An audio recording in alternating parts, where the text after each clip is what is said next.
behind everything we do is a promise. Better. Better because we care, because we all have a common goal: to be better at cooking, to be better at eating right and taking care of ourselves, to live in a better community, to just feel better. Today and tomorrow and the next day. Do it for you. Do it for them. Do it to prove something to yourself. Do it to carry on a family recipe. Or just because. But when you aim for the stars, better just works. We're Fosters. And we're better. Because of you, because of them, because of this place. And because we care.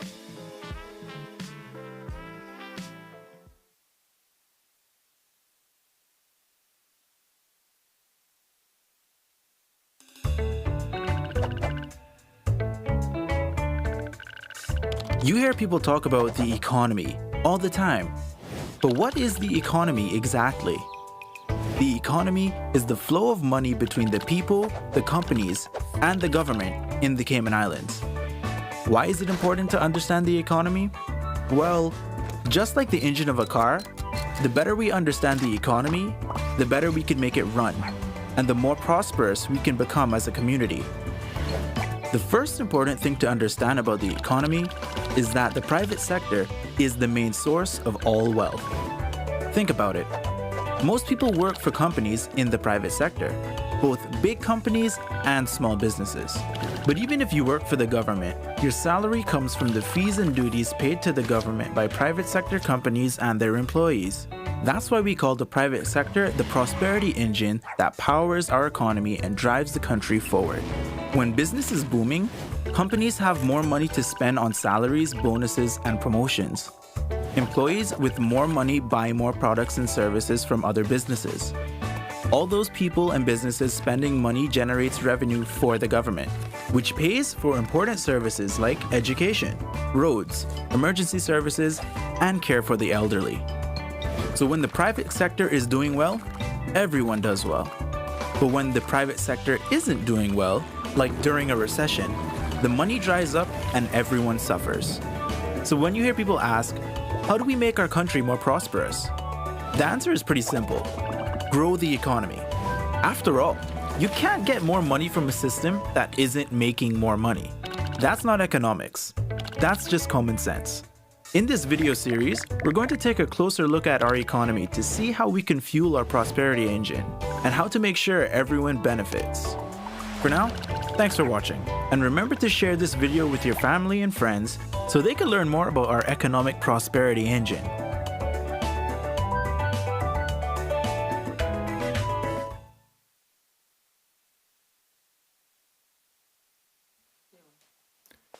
Good evening, and thank you for joining us for the third of 19 candidate forums for the 2021 general elections in the Cayman Islands, being hosted by the Cayman Islands Chamber of Commerce in association with Fosters.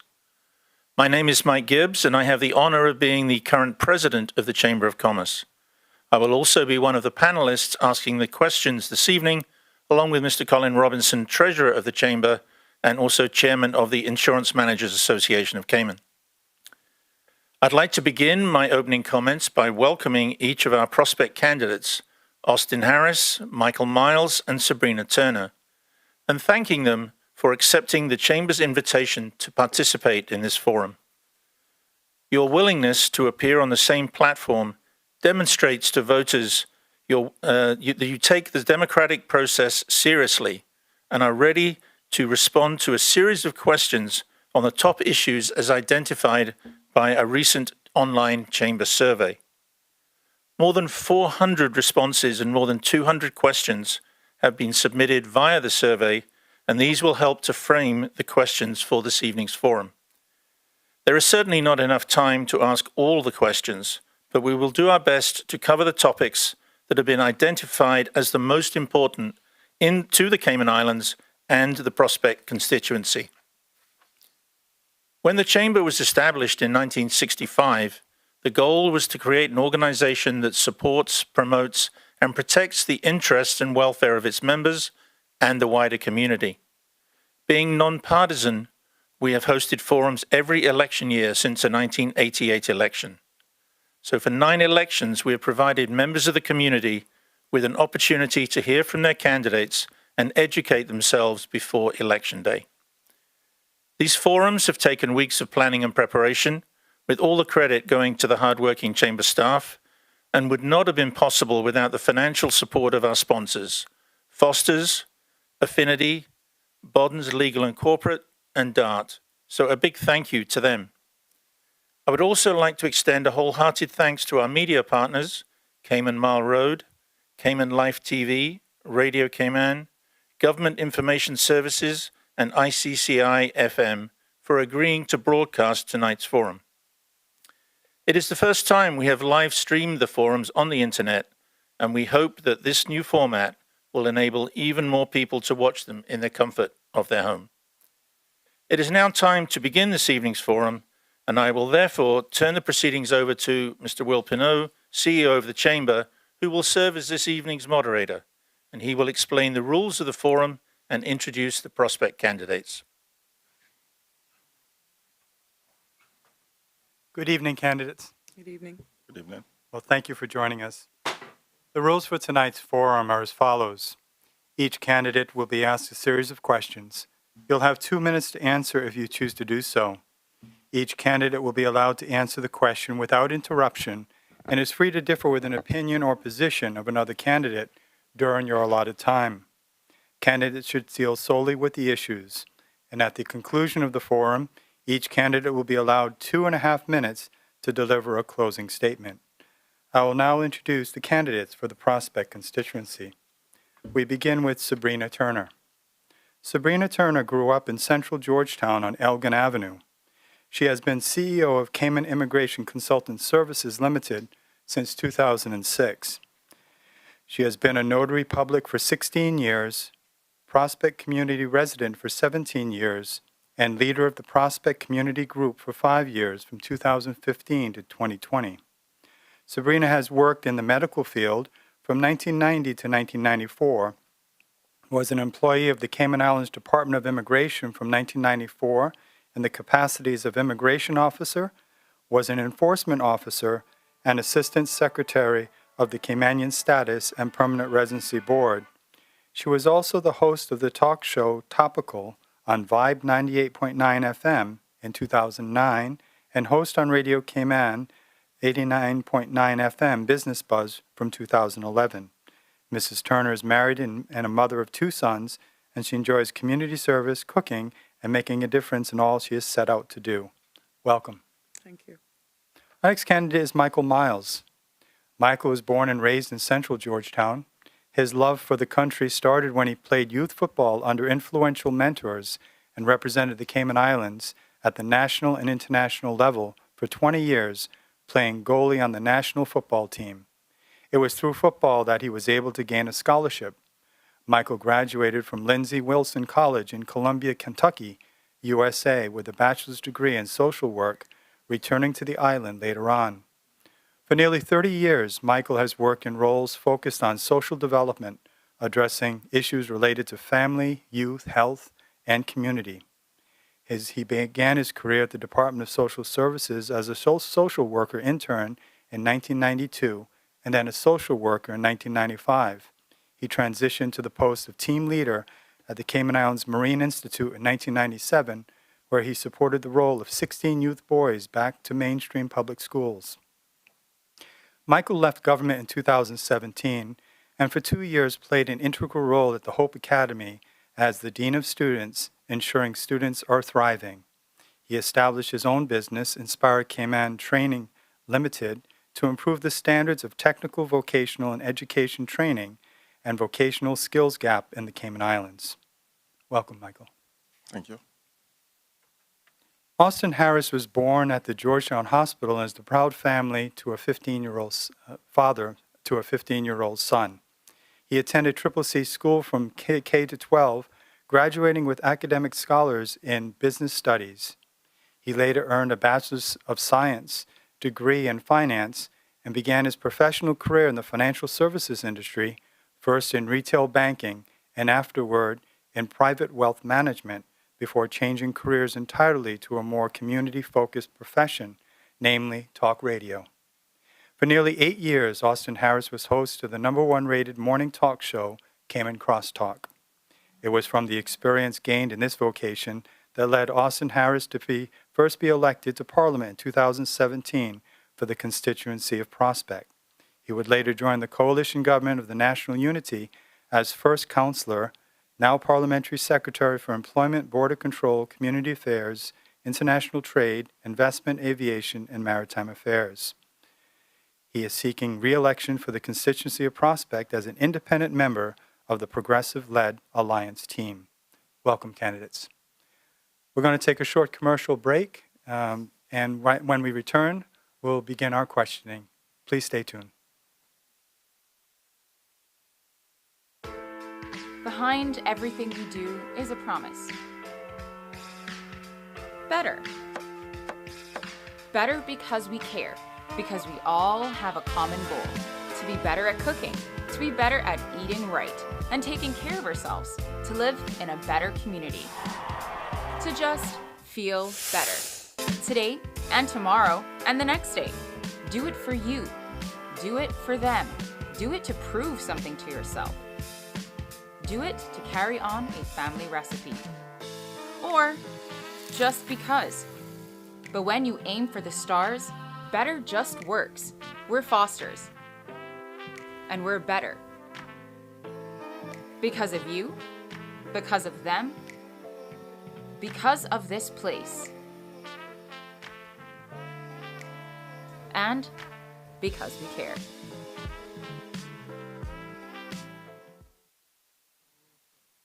Welcome back to the Chamber of Commerce Candidates Forum for Prospect. Chamber panelist President Mike Gibbs and Treasurer Colin Robinson will present tonight's series of questions to the candidates, beginning with Sabrina Turner. Mike? Thank you, Will. And once again, good evening, candidates. First question, as Will outlined, will go to Ms. Turner. First question really is, why have you decided to run for elected office, and what makes you the candidate of choice for the voters of Prospect? Thank you for that question. Good evening.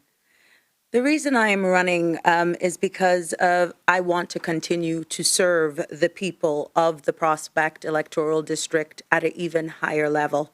After being able to serve them in a leadership role as their community leader for almost 6 years, the gratitude that I have felt from the people, residents and kids alike, has resonated with me. And that is why I want to give of myself. The overwhelming support and resounding sound for more female representation in our parliament has also been my true push and reason for wanting to give more of myself.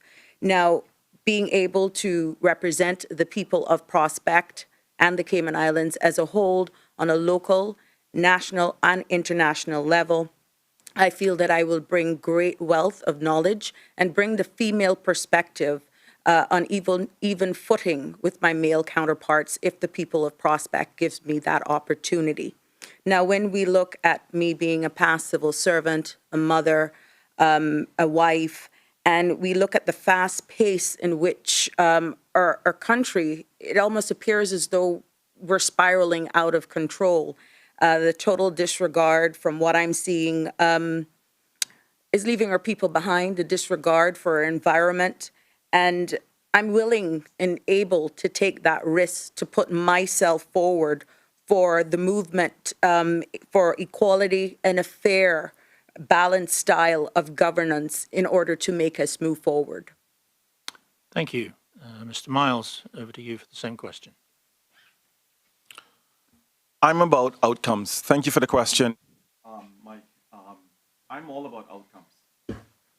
My job for the last 30 years is to get stuff done, not to talk about it. I believe that our country is at a crossroad. And for the last 30 years, multiple governments have been informed. They have been unsuccessful in doing it. I brought this binder here today because it's one of the things that I carry on my shoulder. I want to make sure that our country and our people in particular stays ahead of the game. We're losing. We're losing out there. I've been involved in youth development for almost 30 years. We haven't made strides. What we've done is just kick the football down the road. And I think it's time that we now move things forward, which means that things like education have to be dealt with. Our environment, Medicaid, our healthcare system, in particular mental health, which is near and dear to my heart. I also believe that equality, Sabrina touched on, her being a woman. There are so many things about the female counterpart that puts them at a disadvantage. I have 4 daughters. I want to make sure that I represent them well. But Parliament have become a place of career politicians, a lot of talk and a lot of rhetoric, a lot of backbiting, a lot of fighting. My job isn't to do that or get into that. Look at my record. I'm about outcomes. We have to start to look at how we proceed forward in our country, because every day that I turn on the TV, we are having our children, we're having our people go into our prison system, court system. We are having our people become unemployed. Look around. We have a concrete jungle. We're losing the fact that Cayman is this beautiful place that we should enjoy.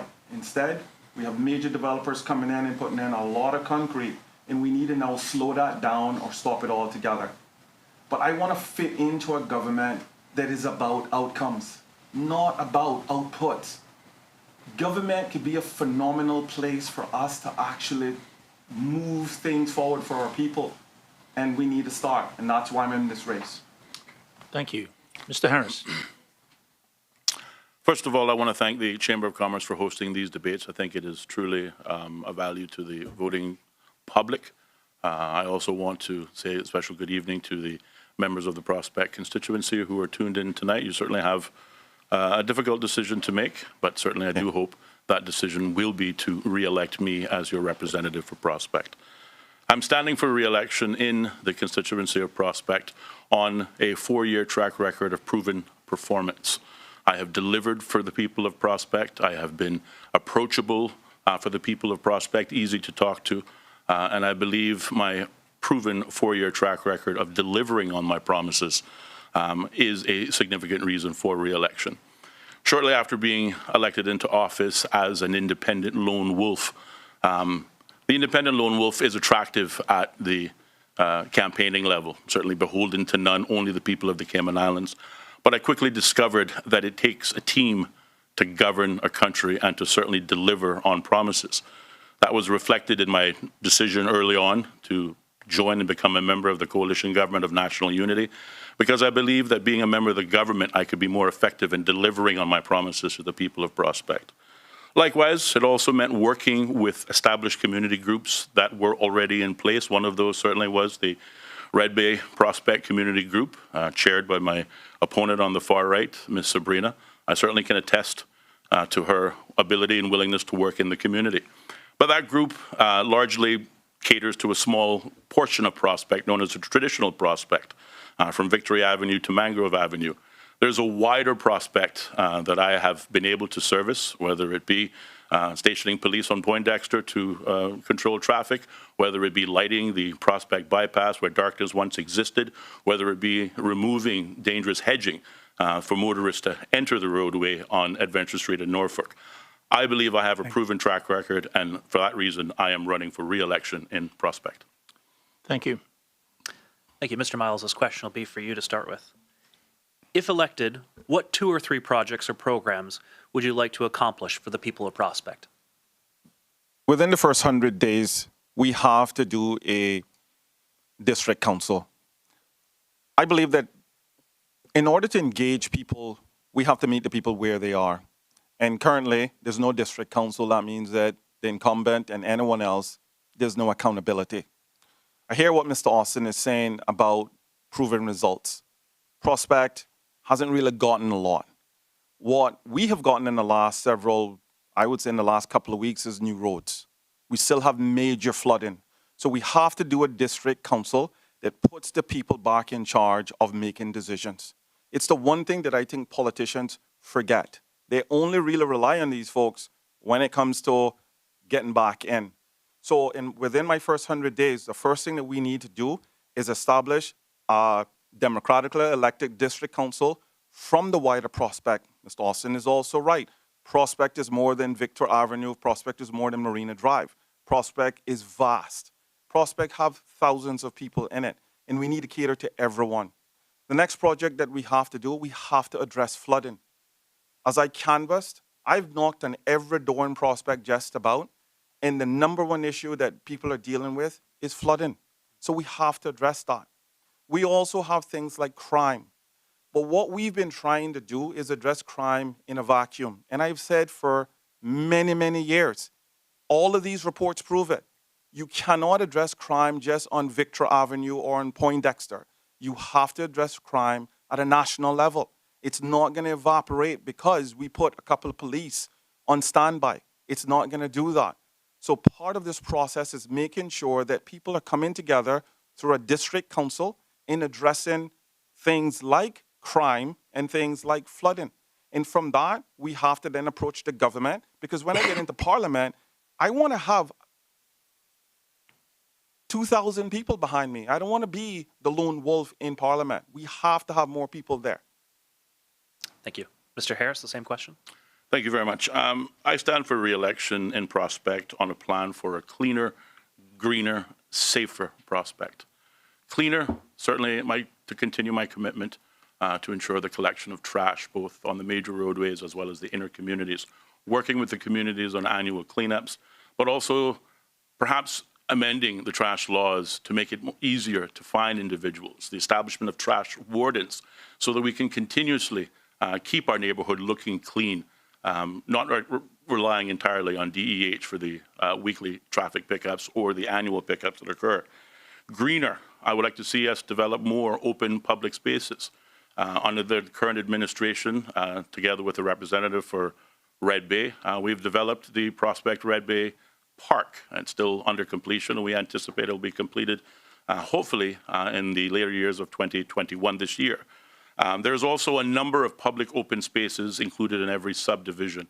I would like to encourage, whilst park development has been high on the priority list for residents, I would also like to see us develop perhaps a community farm, working with the Department of Agriculture so that we can feed our communities as well as keeping it greener. Safer communities, obviously crime continues to be an issue.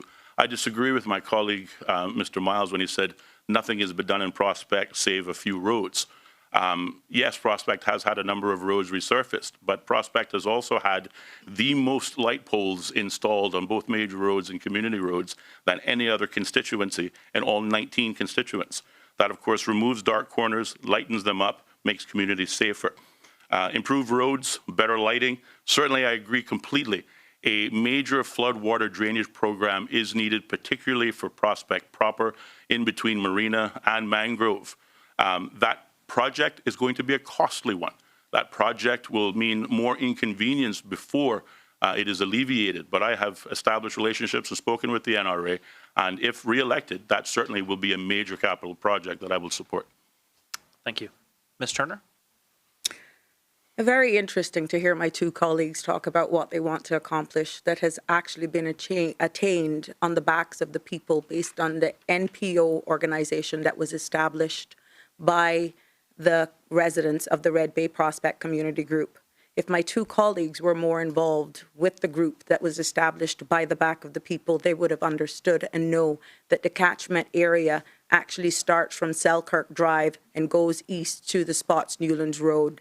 Because of our limited and the size of our board, which is only 6 people, we were not able, where manpower was concerned, to head further east. However, my colleague, Councillor Harris, is very active on the community group chat. He is on both chats, and he copies and he pastes all of the information that is shared with the wider community with his constituents. But failure to inform the residents because of the backs of the people's ability to have the manpower to push it for. Working with your elected officials is key. He failed in that part, in letting his constituents know that there is a group that exists. But put all of that aside, I just want to set the record straight that we're not limited to just a small part of Prospect. It goes east to the Spots Newlands Road. I intend to deal with traffic. We have done that. We have done that robotically by the Prospect chat. We have volunteered as residents to assist with the police, even out at the Red Bay Primary School. And this collaboration was, again, all through this WhatsApp chat. Flooding. We will go more into that because I'm quite sure that is also a national issue too that we will address. That is something that I've advocated for as leader of the CERT and being part of hazard management. And community enhancement, I will continue to even excel that much more with the continued buy-in of the residents within the Prospect and Red Bay constituency. Thank you. Thank you. Mr. Harris, I ask you to start with the responses on this next question, which moves more from constituency to national issues. There are several national issues obviously facing our three islands. Please identify one or two issues that you wish to champion when elected. Certainly. Thank you for the question. I'll identify three. Now that we're transitioning from managing the COVID pandemic to recovering from it, the three top national issues to me, certainly if re-elected, are employment and social welfare. I take them as one thing because I believe they go hand in hand. Certainly this government has a track record of delivering the lowest unemployment of any government in decades. Certainly COVID-19 came along and put I think a monkey wrench in those plans, but the same government that got us the lowest unemployment can certainly do it again. Likewise, as a government and certainly as Councillor, Parliamentary Secretary for Community Affairs, I'm quite proud on what we've been able to deliver on the social welfare side. On the height of COVID pandemic, we were assisting 13,000 people, keeping them fed, keeping them clothed, keeping them housed. But I will acknowledge that there are gaps in social welfare. We need to ensure that the right people get the right help at the right time. And certainly I will look at certainly restructuring the delivery of social welfare. Reducing the cost of living. We are a product of the cost of living we have because of the demands that the people of this country place on our standard of living. Cost of living is reflective of that. However, I do have a plan to reduce the cost of living, and I look forward to answering that question if asked in this forum. Finally, reducing traffic. Reducing traffic is the number one issue amongst constituents in Prospect, but it is also a national issue. In 2019, I moved the private member's motion to form a committee to look specifically at that. It was approved unanimously by the then Legislative Assembly. Between 2019 and 2020, I chaired a committee together with my colleague David White and members of the private sector, and we came up with 10 solid recommendations on how to improve traffic. Again, I have a plan. That plan, unfortunately, when the House dissolved, so too did the opportunity to introduce that plan. But I'm happy to say the Cabinet accepted that plan, and if elected in 2021, I will implement that plan as a matter of priority. Thank you, Mr. Harris. Ms. Turner? Quite a resounding sound. Mostly where traffic is concerned, education and going into more community development. I'll break it down as quickly as possible with the limited time given, because I'm quite sure this will come back up again. When you look at the traffic, Prospect has had numerous, for years, complaints about persons cutting into the inner roads, therefore causing backlogs and backups into the immediate community for years. As a community group, we've championed and we've been willing to work with the traffic department in order to try and alleviate that. So this is one of the issues where the inner roads are concerned that we will deal with on a localized. But from a national level, we need to really look at the importation of motor vehicles. And I would advocate for no importations that are older than 5 years. I would consider also looking at legislation that is similar to Bermuda, where newcomers to our shores are not able to purchase or license or import a vehicle for at least six months to a year. I can go deeper into this, but I want to also look at education. Availing ourselves to the resources that are within our community, using those and making sure that we can actually deal with utilizing all of our persons and upskilling our people by using those skill sets within the schools, in the evenings, and it takes a village to raise a child. And our biggest asset and our biggest investment are our children and our people. I feel that the assets are there. The resources are there. We can use our retired teachers and persons with skill set where VTech is concerned and digital age, and provide that free of cost to persons. Now, using Prospect as a pilot and eventually rolling that out on a national level for the future. It will be free, and we incentivize and give stipends to those who will avail themselves and share their expertise, but in the evenings. Thank you. Mr. Miles. I have 5 leadership priorities, but I'll only mention 3 because of time constraints. The first one for me is cost of living. We have a grossly high cost of living. The majority of Caymanians can't afford it. For 4 years, we've done very little. What we've done is try to build our way out of it. Mr. Austin mentioned that we have 13,000 people on welfare. That is not an accomplishment. That's disgusting. And prior to him taking office, we talked about that for quite a bit. COVID-19 didn't cause poverty. COVID-19 exasperated it. We've always had it. So 13,000 people being on NAU is the most ugliest thing that we have done in our country because we didn't have welfare like this. So part of this process is ensuring that NAU is reformed. It's one of the things that we have to do. We have a poor relief law that says absolutely nothing. And in order to reduce poverty, we have to reform the law because we have to start to get people back to work. But people have to get involved not from the $6 an hour level. We have to start to retool and retrain. And it's the reason why I implemented Inspire Cayman training out of my own pocket. Because after working in education for 10 years, I recognized one thing. The gap that Mr. Austin is talking about is a 30-year gap. It's not a 4-year gap. We could have fixed education a long time ago. So in order to address cost of living, we have to make sure that our people are trained better. Healthcare is another one that I've exhausted myself talking about because we have so many of our people that can't afford it. And even if they can, they have plans that absolutely do not cover them. We have to start to either look at subsidized healthcare through the government, or we have to look at universal healthcare. But we've also kicked that can down the road. We have aging civil servants that's going to be on government healthcare for a long time. And then we have the majority of our people that are part of the healthcare gap. So Thank you, Michael. Those are the 2 major things. Okay. Thank you. Thank you. Ms. Turner, we'll start with you for the next question here. Today, there was a government press briefing announcing a change in the quarantine protocol. What are your views on the current approach to reopening our borders?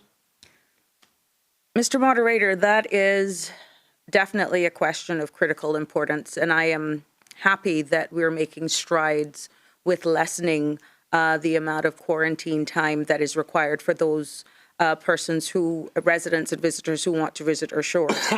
But my immediate household and the reopening of our borders is one thing to think about. I have family members that have been adversely affected. My husband is working in the hospitality industry, another family in the tourism sector. We need to reopen. I see and I share the fear and the sense of hopelessness that people are experiencing because of the closure. But we also need to do and place, strict conditions, making sure that we do not become like our neighbors, where Jamaica alone in 24 hours had 725 positive cases.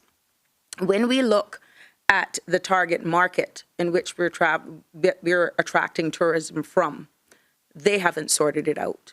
We have to look at what it could cost, and we have to look at the major implications. The COVID itself is playing on mutation with the vaccine. People visiting our shores, are they going to comply with our laws for the sacrifices that we have made? Being a nurse and working in the healthcare, these people have been going like crazy from 2019. Do we want to take that risk? It has to be calculated. It has to be pragmatic. It has to be an approach that we have to take it step by step, but not forgetting the persons that are adversely affected. We need to continue to help them, but making sure that we have control. We also have to ensure that Travel Cayman is properly resourced so that they can manage and to mitigate any challenges that may face them in order to take us to this new phased open, because it's something that we're still learning about. Thank you. Mr. Miles, the same question. I think one of the challenges that we've always had is we use the private sector when it's out of convenience for us. And I think reopening have to include the private sector, the private sector. The Chamber of Commerce, for example, have many different members that provide hundreds, if not thousands, of jobs. What we've done is a great job up until this point. Now it's time to move on. Yes, we are going to continue to vaccinate, but as Sabrina just mentioned, we have a lot of people that's hurting, and we now have to start to look at a phased reopening process. We have other markets that we can tap into. The U.S. isn't the U.S. and Canada isn't the only market, so we have to start to look beyond North America, as it's raging. It's still quite raging there. One of the things that I took part in several just last year was understanding what we could be doing during COVID. I think we missed a great opportunity to implement the national energy policy to ensure that we did not have to rely so heavily on the tourism sector. We could have retrained hundreds, if not thousands, of our people.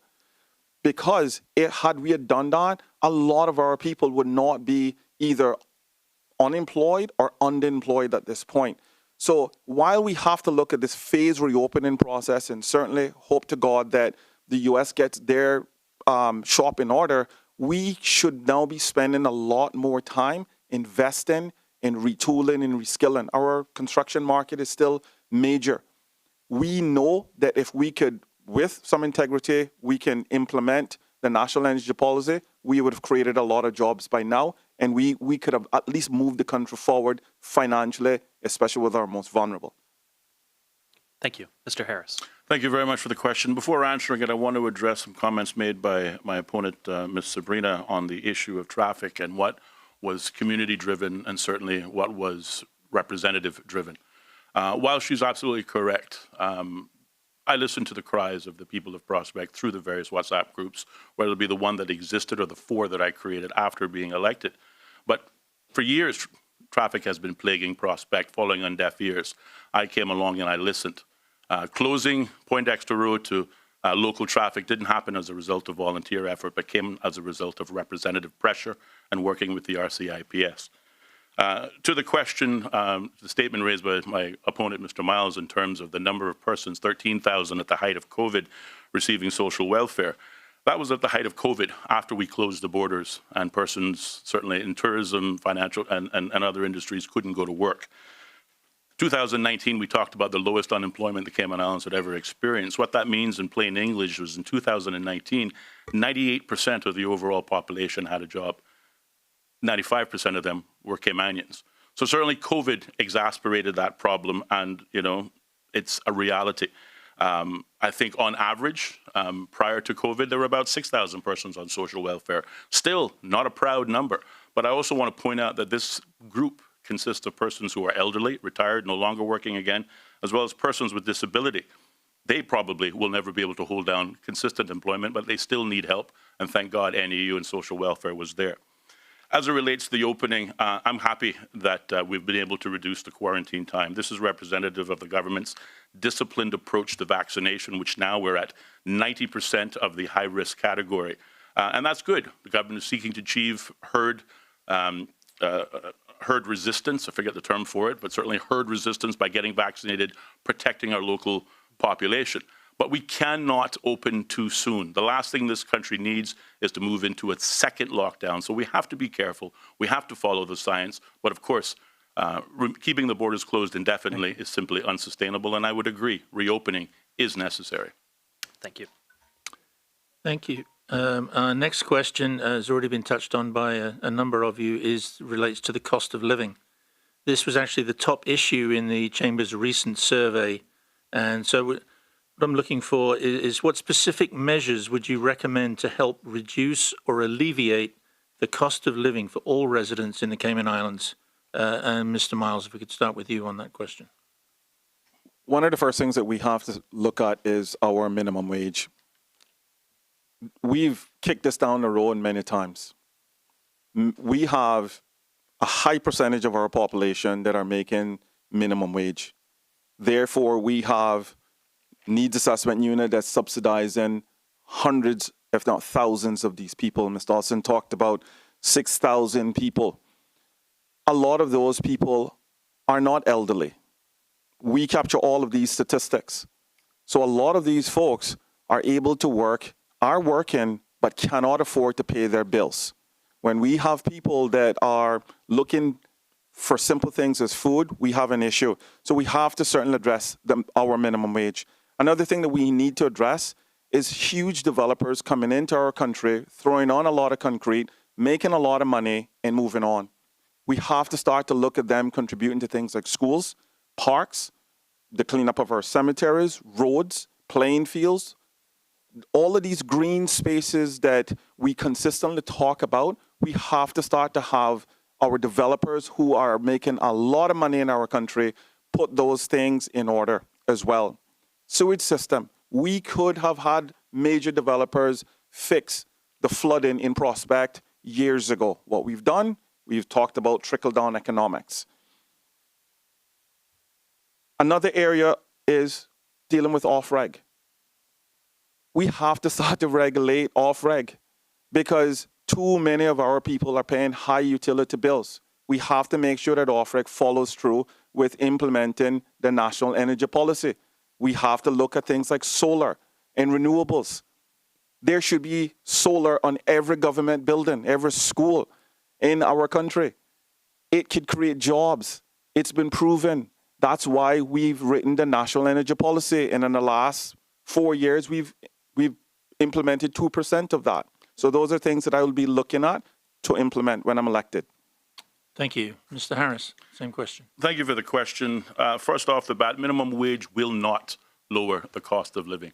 You make more, you spend more, the supermarket increases their prices, landlords increase their rent. It is a simple fact of life. Minimum wage is important, but certainly if we're thinking about increasing it to the $15 levels that I hear talked about, it will do exactly the opposite for cost of living. There are a number of ways in which we can reduce the cost of living, but I want to look specifically at what I consider the low-hanging fruit. What is the single largest debt or the average family faces on monthly expenditure? If you're home, if you have a family, it's your mortgage. The average mortgage per person, per family is about $2,700. That's a big chunk out of an individual's monthly earnings. But that amount is reflective of the rates in which banks lend its money to. There is no regulation on lending rates in this country. Banks have the selective choice to charge you prime +2, prime +1.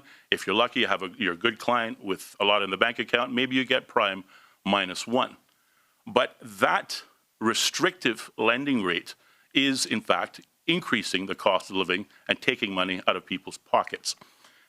Thankfully, the government reinvigorated a program called the GGHAM, Government Guaranteed Home Assistance Mortgage. And it seeks to address the primary concern that banks have in lending you money. That is risk and your ability to pay it back. Under the GGHAM, the government agrees to guarantee 33% of that mortgage risk. I believe the government could be convinced to increase that to as much as 50%, reducing half of the risk to the bank. I believe with that kind of environment, the banks are more willing to offer reasonable rates to our citizens, those who wish to have home ownership. That puts more money in their pocket. That money they can either put back into their homes or perhaps use as voluntary contributions to make up on their pensions, which certainly took a hit as a result of COVID as well, but certainly at a timely hit as well. Thank you. Ms. Turner. Cost of living. Now, that is not going to be easy with the worldwide pandemic that we're now facing. Given, in fact, and as specific to our jurisdiction, 80% of what we consume is imported. So from the get-go, we are importing inflation. When you look at even going into cost of living, the inability for affordable home ownership, that is also impacted by inflation. We need to look at legislation where foreigners or expats come and they buy 10, hundreds of acres of land and just sit on it for it to then appreciate. You sell that then for a gain, that it's further pushing our Caymanians out and not being able to then purchase or be able to access affordable housing. Legislation needs to be put in place that even if that is indeed the case, that these developers and purchasers of land have to develop them within 2 years, but they just can't sit on it. When you look at even dealing with the Bankers Association and lobbying, we're hearing more now about compound interest. This is something that we're just learning. We get in, you go to school, you learn to get a good education, start a family, get a home. This is all compounded in a circle with a number of factors that play in. When you go to the bank for a commercial loan, they give you 7.5 years. The interest rates are not flexible. Who's lobbying for us? A lot more can be done, and it will all balance out itself at the end of the day. But we have to take a look at land ownership. We cannot continue to allow foreign persons to come out here and just buy land, hold it, let it appreciate, and then who are we building for? There's no longer access, but it's a number of factors that is playing into cost of living. And if we just work it all out collectively, it will all even out itself at the end of the day. Thank you very much. Well, thank you. Thank you, candidates. We've gone through 5 questions, some interesting questions coming up. So right now we're going to take a short commercial break. Please stay tuned. Behind everything we do is a promise. Better. Better because we care, because we all have a common goal. To be better at cooking, to be better at eating right and taking care of ourselves, to live in a better community, to just feel better. Today and tomorrow and the next day. Do it for you. Do it for them. Do it to prove something to yourself. Do it to carry on a family recipe. Or just because. But when you aim for the stars, better just works. We're Fosters. And we're better. Because of you, because of them, because of this place. And because we care.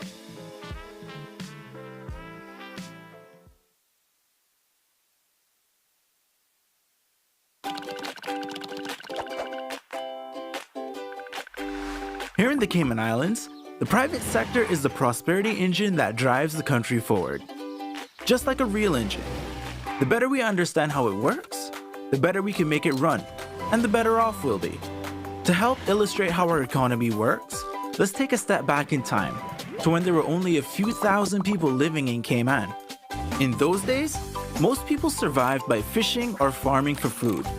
It was a simple, wholesome life, but it was a lot of hard work. Most people bought what they needed from their neighbors. As people bought and sold things, their individual wealth went up or down, but the overall wealth of the country stayed the same.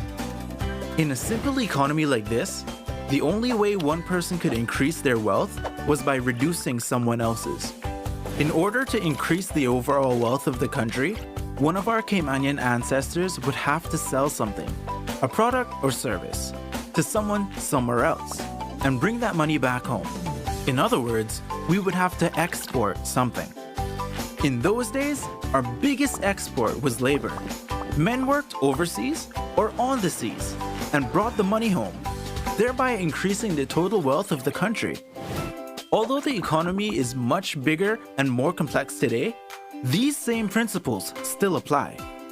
Every time a company in Cayman sells a product or service to a customer overseas, the overall wealth of the country increases. Once it's here, it flows around the local economy between the government, the people, and the companies and becomes a part of our society's wealth. The 2 biggest sources of income for our economy today are financial services and tourism, often called the pillars of our economy. Tourists come here and spend their money. So all of the tourism companies like hotels, restaurants, buses, Stingray City Tours that make sure our visitors have a great time are helping to increase the wealth of our country. Just like tourists, clients of financial services firms come here and spend money too. So all of our financial service companies like insurance companies, fund administrators, lawyers, and accountants that facilitate investment transactions for people and companies around the world bring money into the economy and increase the overall wealth. The point is, if we want to increase the prosperity of our country, the best way to do that, in fact, the only way to do that, is to grow the private sector. In particular, the companies at the front lines that bring the wealth here from overseas in the first place. In the next video, we'll talk a little about how money moves around the economy.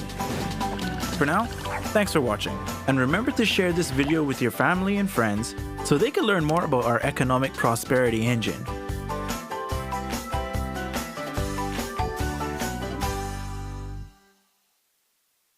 Welcome back to the Chamber of Commerce Canada's Forum for Prospect. I'll turn it over to Treasurer Colin Robinson, who will be posing the next question, which deals with ministerial position. Thank you, Will. And Mr. Harris, you'll start with this question. Which ministry or position in the new government would best suit your skills and why?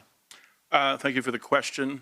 Certainly the present ministry in which I am responsible for minus about 4 subjects. The subjects specifically, employment, border control, and community affairs. I believe I'm most suited for them because certainly upon taking office, I had to work with the ministry, the administrators who actually move the needles and bring the improvements, whether it be those that worked in employment, certainly the restructuring of the employment law, the immigration process, separating border control from labor was an essential first step. But there is still a great deal of work yet to be done. Likewise, community affairs, it's a privilege to work with not one but 2 absolutely strong women in the leadership capacity of both chief officer and deputy chief officer. Again, I believe that as we move from the management stage to the recovery stage, employment is important. Getting that employment to Caymanians extremely important. Whilst again we've had successes in employment, the lowest we've ever seen in decades in this country, COVID certainly escalated those problems. We need to get back on track, and certainly I believe I have the wherewithal in the last 4 years and the relevant experience to address it.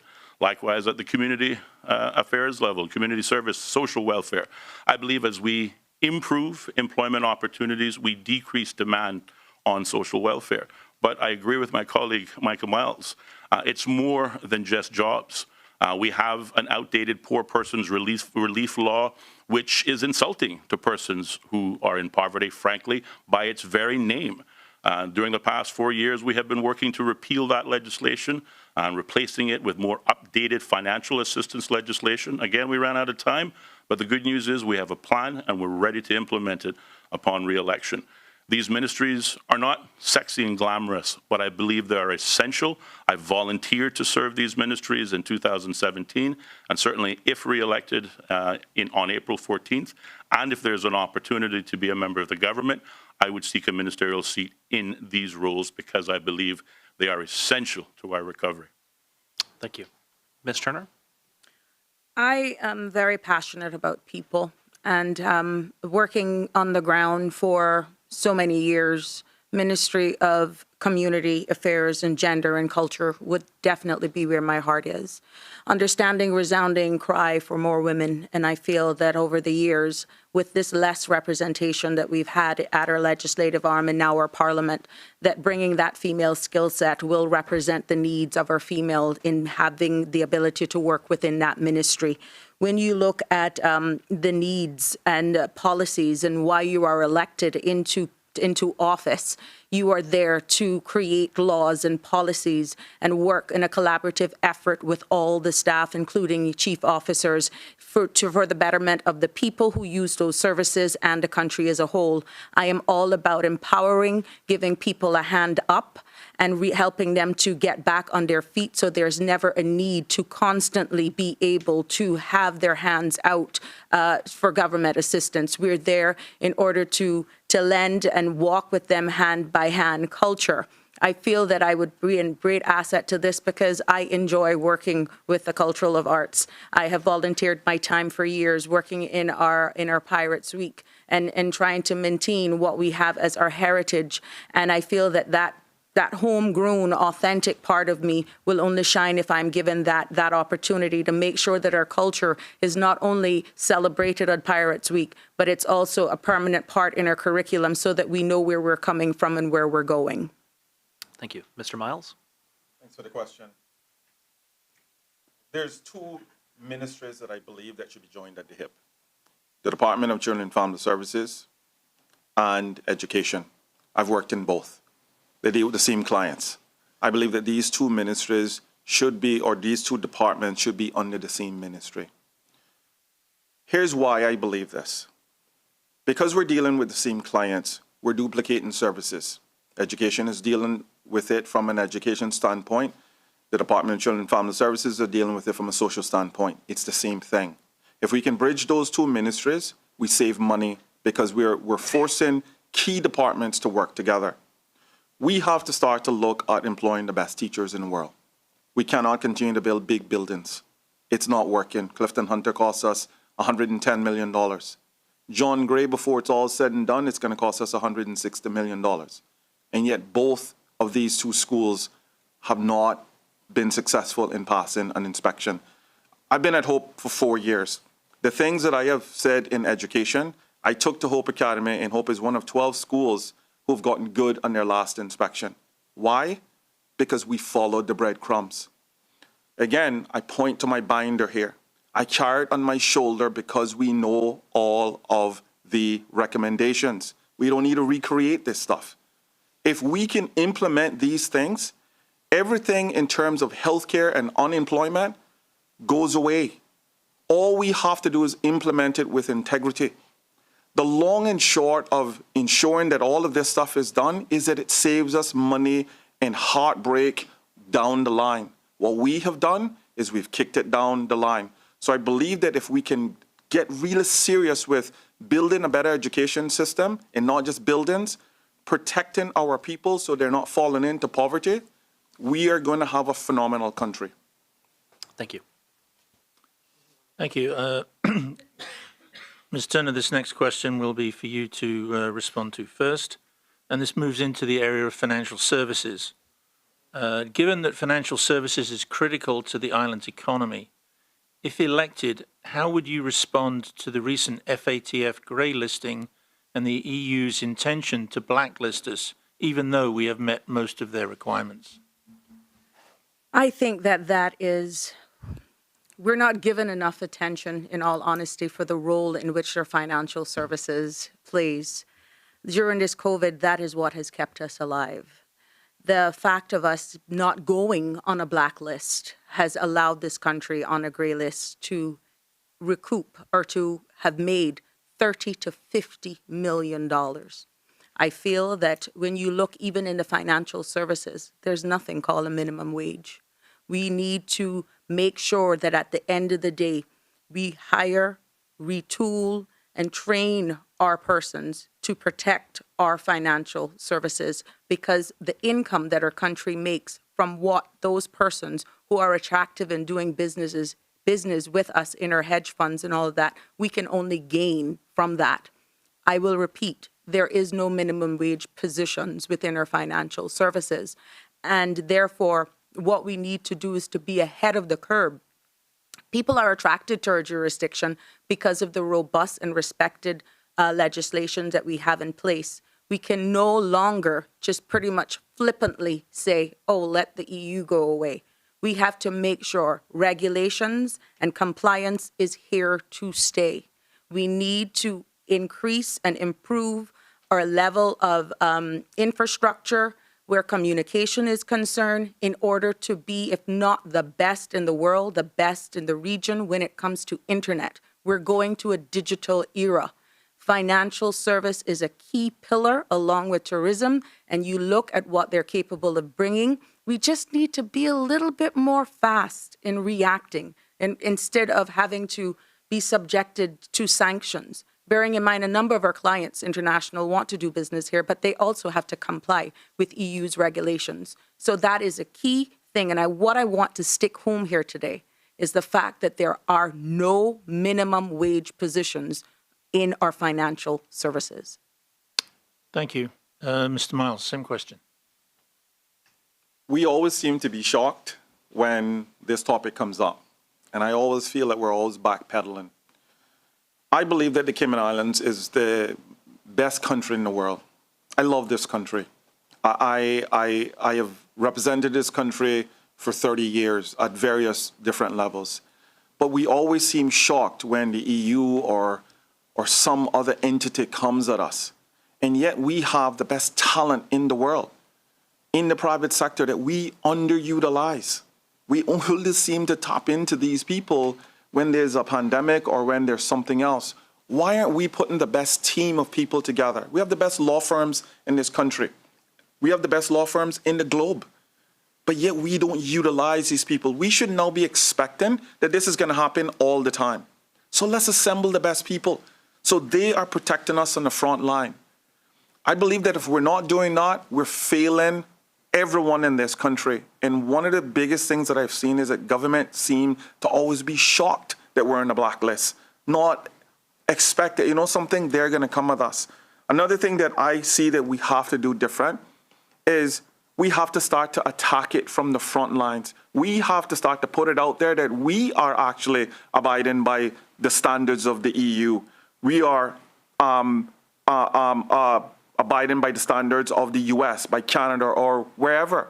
We cannot have this consistently come into our doorstep and then we are trying to fight it from there. It's too costly at this point. So those are things that I would put in place. The best possible people in the front line, and many of those people are in the private sector, and we have to start to look at how we fund that. So there should be a separate fund so we're not breaking the country just on defending it in the court system. Thank you. Mr. Harris. Thank you for the question. Yes, the government is shocked to be on another grey list or a blacklist because a great deal of work certainly was spent in the last 4 years amending legislation in order to avoid this. The EU blacklisting that is expected, I think is pretty much an assurity. We are in no taxation jurisdiction, and a lot of European communities view no taxation as harmful in general. So I believe the EU blacklisting is very subjective, very politically based. And we're going to have to, swim against the tide in that environment. The FATF grey listing, in truth, it identifies another gap that exists within financial services, and in particular, how we punish those who break our otherwise stringent financial regulations and guidelines. Sometimes sometimes you can't see the forest for the trees because you're immersed in it. And again, in this case, the grey listing identifies a gap, a legitimate gap, that the government has been swift to plug. In terms of how do we combat it, the natural reaction is frustration. The natural reaction is, yes, let's go on the offensive. But with the recent turmoil in Europe, the separation of Brexit, now is not the time for little bitty Cayman Islands to see itself going to war against the EU or FATF. What needs is patience and discipline and further collaboration. But also, and I agree with my colleague when we say that we need to tell our own story. How we do that, we need a presence in Europe. We need a financial services office for the Cayman Islands in Europe. We need an office of the Cayman Islands in Washington, D.C. We need an office for financial services in Asia so that we can tell the story that we are amongst the best regulated financial services centers in the world. And I believe that will lend itself to removing us from the blacklisting and grey listing than anything we do. Thank you. Thank you. Mr. Miles, first question to you. Do you believe that we can strike a balance between development and the environment? If yes, how would you attempt to achieve this balance? I mentioned in several of my comments that we've implemented, I believe, one of the best documents on paper, the National Energy Policy. It lays it all out. We haven't put it in place. We have allowed OFREG to cherry pick what they want to implement it. We've allowed organizations like CUC to basically dictate what they're going to do and what they're not. The balance, yes, have to be struck. But I also believe that government holds the key in order to implement the national energy policy. It gives so many different things that we could be doing. Renewables, we know that renewables are now the focus of many development countries. It creates jobs. We know that we need to start removing cars. What we have been trying to do is build more roads, but allow more cars in. And it's contradictory to what we want out of this. We should start to look at, how do we get less cars in and develop a public transportation system? We haven't looked at that yet, right? So, but the national energy policy talks about all of this. In the last 4 years, and again, Mr. Austin's been part of the coalition government, he implemented the 2017 law with all of the rest of the coalition members, and we've only managed to implement 2% of that policy in 4 years. And I think it's sad. I think that the people of this country deserve a lot more. And yes, we can always say, well, there was a pandemic. Yeah, but there was a pandemic in their last year, right? There was a pandemic over 4 years. They could have done a lot more to implement the national energy policy because it would have created more jobs, good paying jobs for our people. A major part of this right now is the balance is already there. I don't need to strike it. I don't need to recreate it. What I need to do is make sure that the government's held accountable for it. Let's implement the national energy policy. Thank you. Mr. Harris? Thank you for the question. Yes, I believe we can strike a balance, and I believe we do all of the time. Certainly, we have a vibrant national conservation law that is run by an even more vibrant and certainly not shy National Conservation Council, oftentimes disagreeing with government, particularly in its development plans. We have the power of petition and referendum that we saw certainly during the Cruz birthing development conversation. When people feel strongly enough that an environment or an asset is important to them, they will inform the government, and through any one of the existing mechanisms, we can strike that balance. But we have to look at it subjectively and carefully as to what is our greatest priority. And I give roads and traffic as an example. The East-West Arterial, better known as the Prospect Bypass, has in fact been developed. We pushed past Hearst Road. The plan is to take it all the way into Frank Sound. Right now, we've pushed into the woodland areas, but we're stopped because the National Conservation Council wants us to conduct an environmental impact assessment. Flora and fauna are important, but so too are people, commerce, and lives. When children in East End and North Side have to wake up at 5 a.m. to catch the bus to go into town to start a school day because to do otherwise would mean being late to school, we have a problem. When we talk about moving some of the services to the east, what dictates cost of those services is the time it can be delivered to the consumer. If everything is in Georgetown, certainly we will never see development in the outlying areas. Roads are an example of where we have to draw a line in this community in terms of what is important. Yes, there will be losses, but I believe we have proven through the methods that I have already stipulated that we do achieve a balance more often than not. Thank you. Ms. Turner? Being able to strike a balance is definitely something that is attainable, but we honestly have to have the real, genuine conversation. When we look at the amount of development and what is happening in our environment, are we ready to sit down and have the real conversations and dealing with legislations that in order to pause this? Is it development that's happening wise? Who is it for? How are we incorporating our environment and the impact that it will have on future generations? That is key.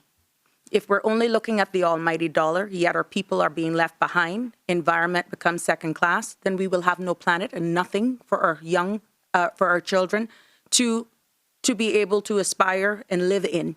We need to stop looking at the almighty dollar. Now's the time to pause and make sure that a sustainable development and just getting that whole narrative, that formula work out.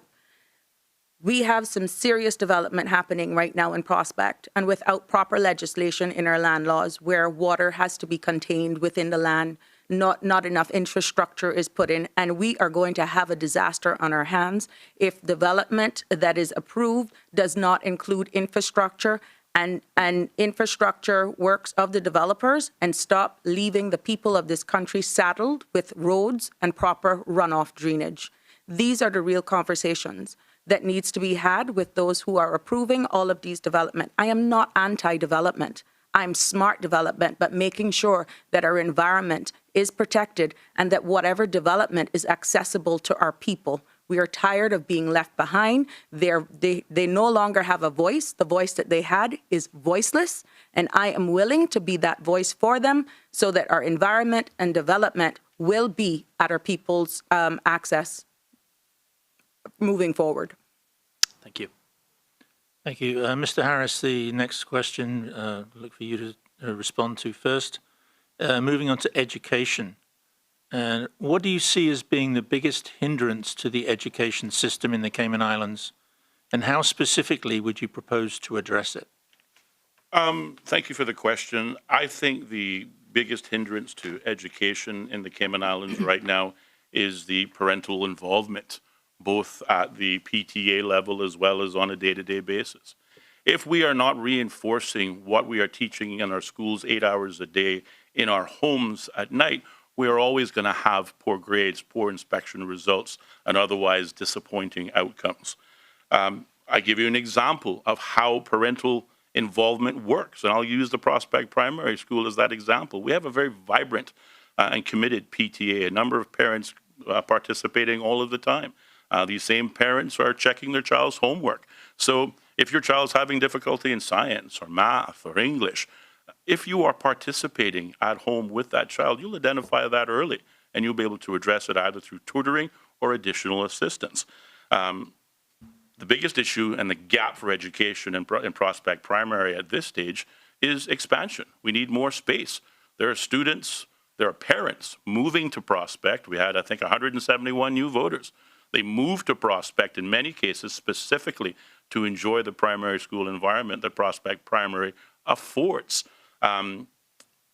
Because of parental involvement, we can certainly realize what has already been done in education.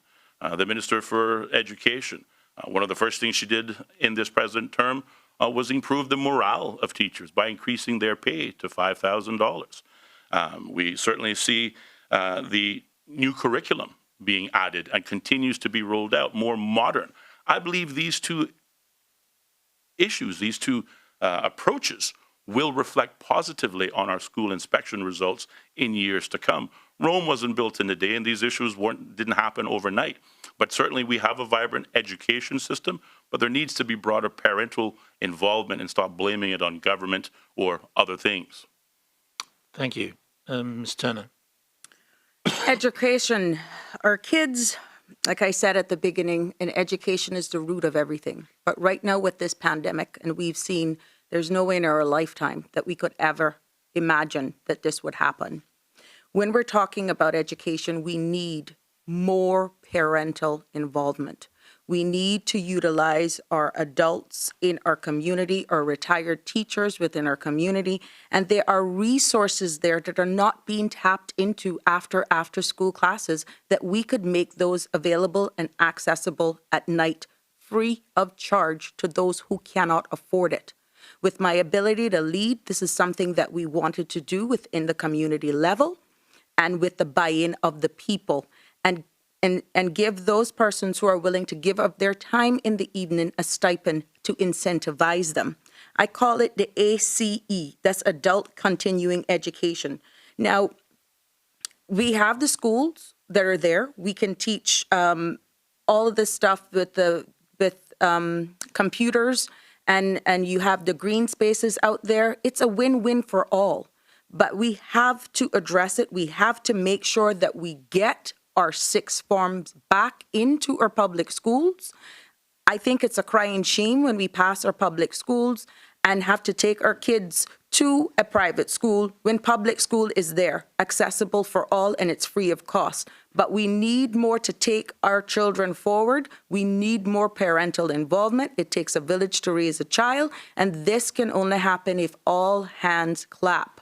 I am a big proponent of mixing our children back so that they can have something to aspire. But I will fight tooth and nail to get back the sixth form and A level back into our public school system so we no longer have to pass our private school system because our education system and curriculum is used as a political football. Thank you. Mr. Miles. This is another football we've kicked down the way. As I said, I've been in education for 10 years. 6 of that was in the Ministry of Education. These folks don't listen. Everything that my esteemed colleagues have provided tonight about education, we could have been doing it over the last 25, 30 years. We are talking about it. Again, these are all the reports. So we've inspected 54 schools. There's only one government school, which is the Lighthouse School, that have scored a good on education, good in their last inspection. But yet we spend almost $100 million on education. Here's what we have also done to our education system. I hear Sabrina talk about getting sixth form back in. But yet we have lowered the standard of education that a child can get 5 courses in F, E's, or G's, 90% attendance, and less than 15 days suspension, and they can get a cap and gown. And we see a lot of folks up on stages shaking these kids' hands and pushing them out the door. Education cannot start from us having a cap and gown. Education has to start from our early childhood centers. We've done a great job in ensuring that we have an early childhood. Now that all of the early childhood centers are now regulated, what we now need to do is fund them. We can't start from first or second grade anymore. We have to start to fund early childhood centers. There's a lot more that I could say about education because it's a very large topic. But unless you're funding it from the time the child is 3 or 4, we are not going to be successful when they're on a stage receiving a diploma that's not worth the paper it's written on. Thank you. Thank you. Ms. Turner, we'll start with you with this question. Several local species of fish that we love to eat are on their way to extinction from overfishing. Will you support the enactment of the Marine Parks Expansion Plan and other DOE recommendations and increase funding to enhance marine parks enforcement so as to restore this precious aspect of our tourism attraction, food reserve, and new sand production? The immediate response to that is yes.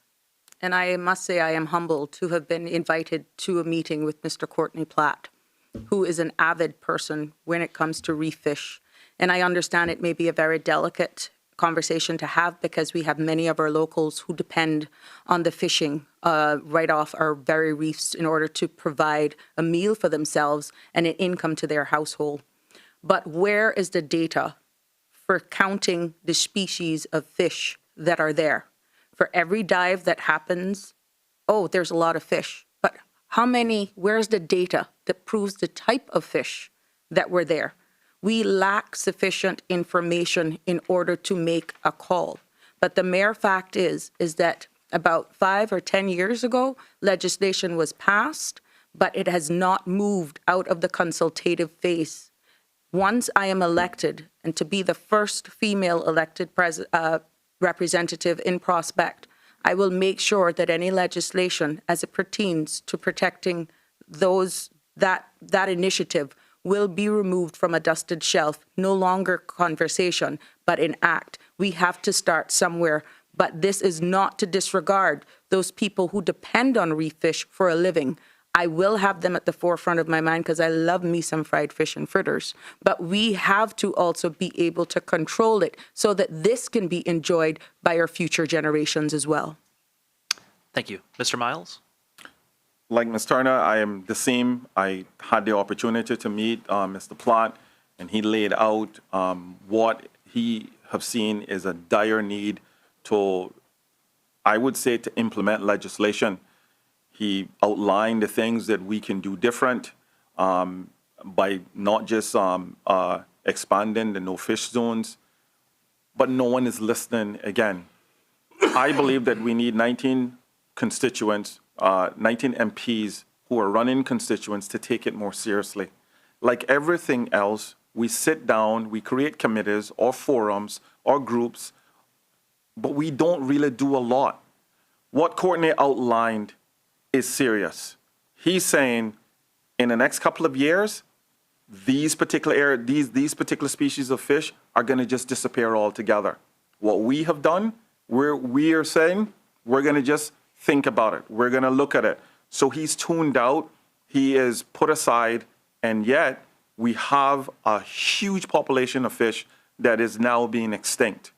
What we have to do is not just implement regulations, implement laws. We now have to actually deal with the problem. We have to enforce it.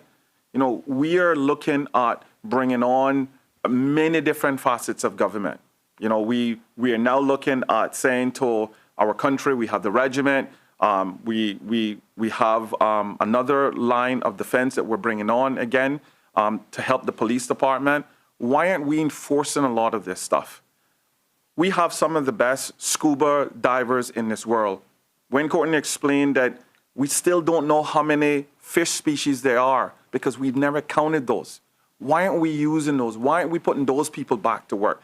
They could have been doing all of this in the last year that COVID had brought our tourism system to a halt.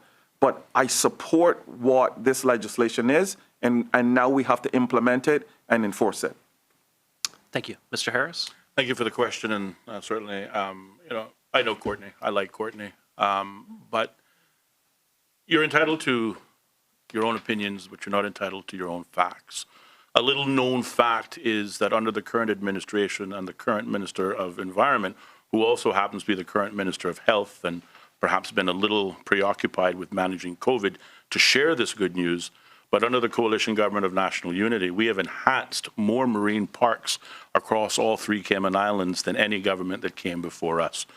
So certainly we are working to preserve the environment, to ensure that there is an important balance. Our environment plays an important role in our tourism product, whether it be white sandy beaches or crystal clear waters. My opponent mentioned diving, certainly another major industry in tourism. All of that ties around the marine environment itself. But we also have the cultural aspect. Many persons in this country fish to feed their families, whether it's 2 fish a night or more on a commercial basis. I believe what threatens our marine environment and species of fish isn't overfishing, but in fact the ever-present threat of the invasive lionfish that eats everything in its path. I think we have more concerns about that than we have in overfishing. The same Minister of Environment also this month finally signed the remediation contract for the landfill, which of course we've known for years also continues to threaten our marine environment by leachate into the marine waters. The plans that are in place, the actions taken by this present administration work proactively to improve this point, to improve and preserve our natural environment. But again, we have to balance that with our culture. Thank you. Well, thank you, candidates. 10 questions down, several more to go. So please stay tuned. We'll be right back after these short commercial breaks. Behind everything we do is a promise. Better. Better because we care, because we all have a common goal, to be better at cooking, to be better at eating right, and taking care of ourselves, to live in a better community, to just feel better. Today and tomorrow and the next day. Do it for you. Do it for them. Do it to prove something to yourself. Do it to carry on a family recipe. Or just because. But when you aim for the stars, better just works. We're Fosters. And we're better. Because of you, because of them, because of this place. And because we care.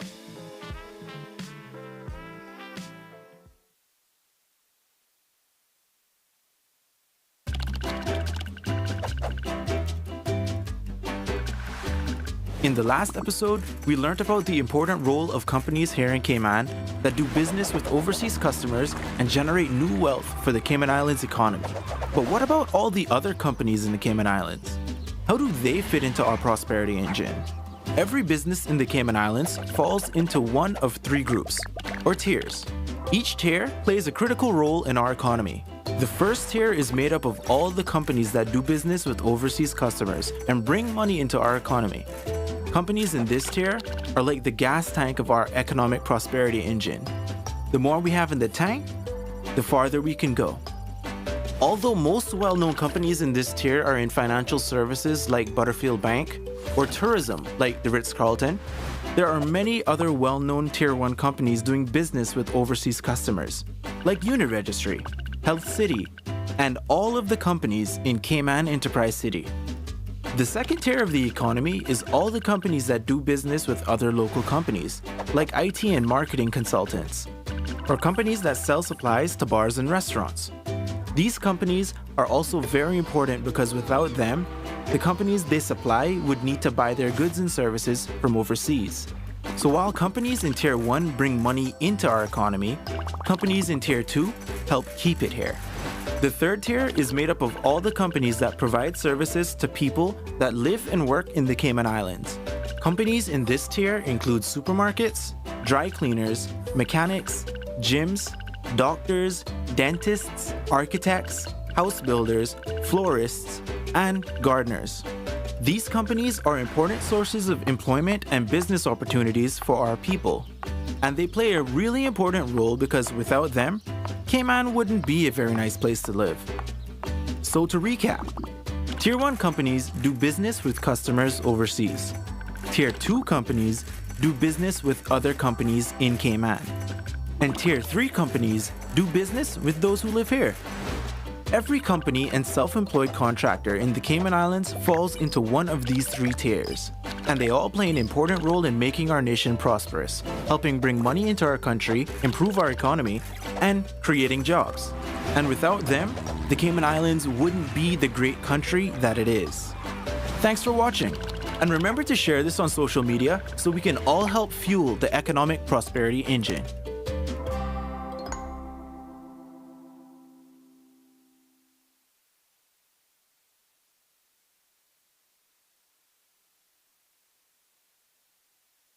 Welcome back to the Chamber of Commerce Candidates Forum for Prospect.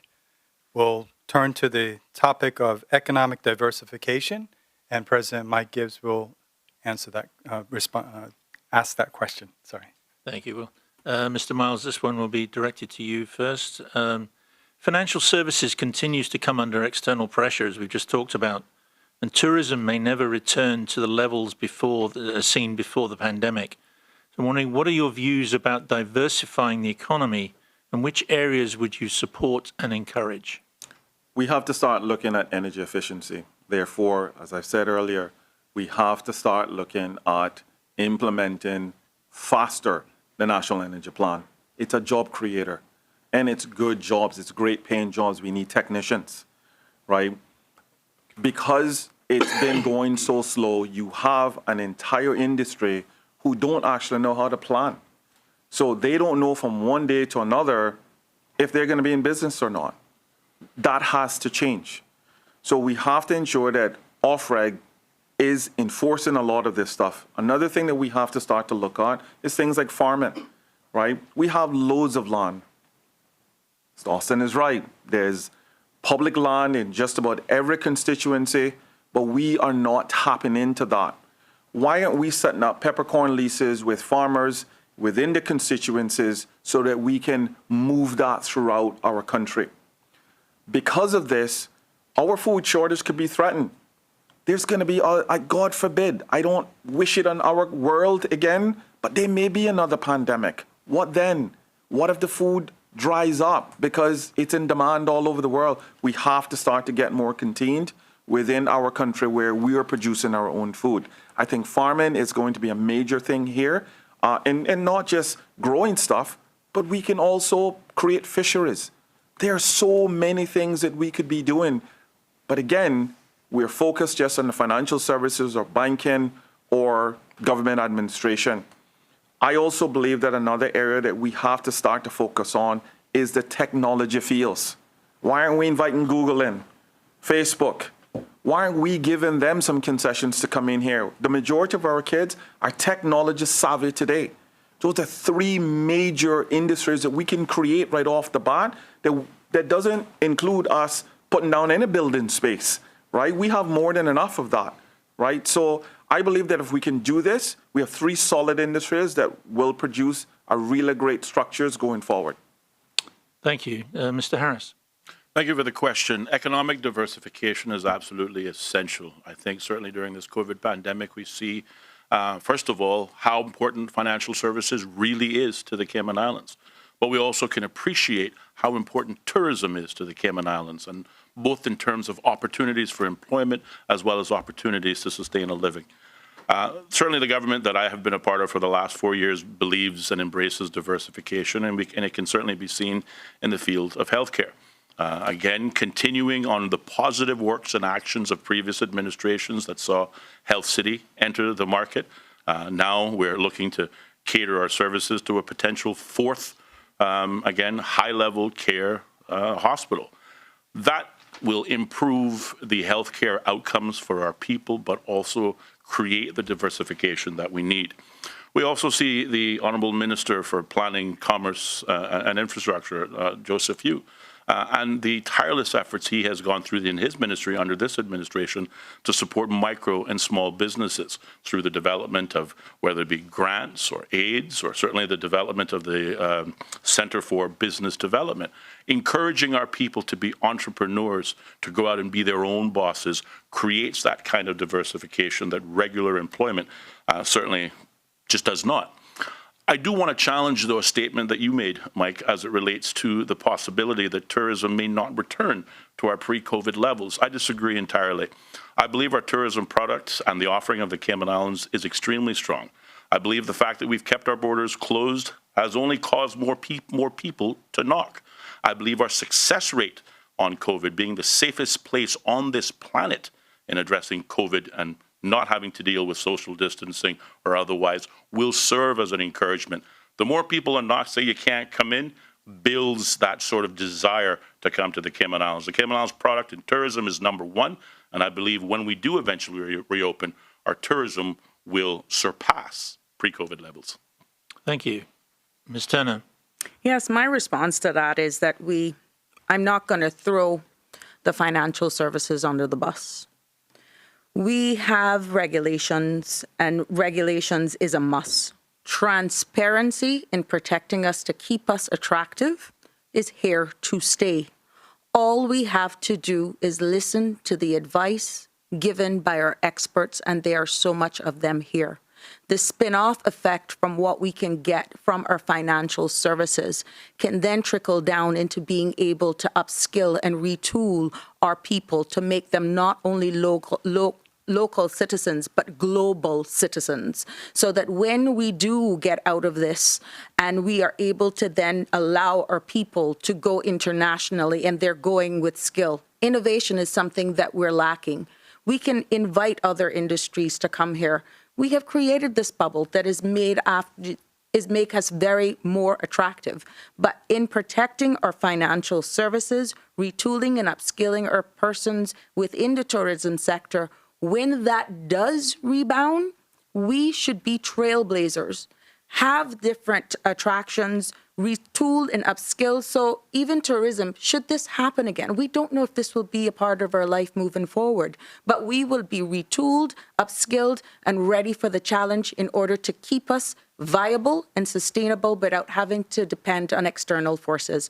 But I feel that our financial services is something that needs to be guarded, something that we need to protect. When you look at how much people want to come here, build our ecosystem around that, and it will all play out at the end of the day. This is who we are known for. We have it. It does not take the reinvention of the wheel, but we can actually benefit from the spin-offs in which the financial services bring where revenue is concerned, that we can share that evenly across the playing field to give our people a hand up and not a hand out.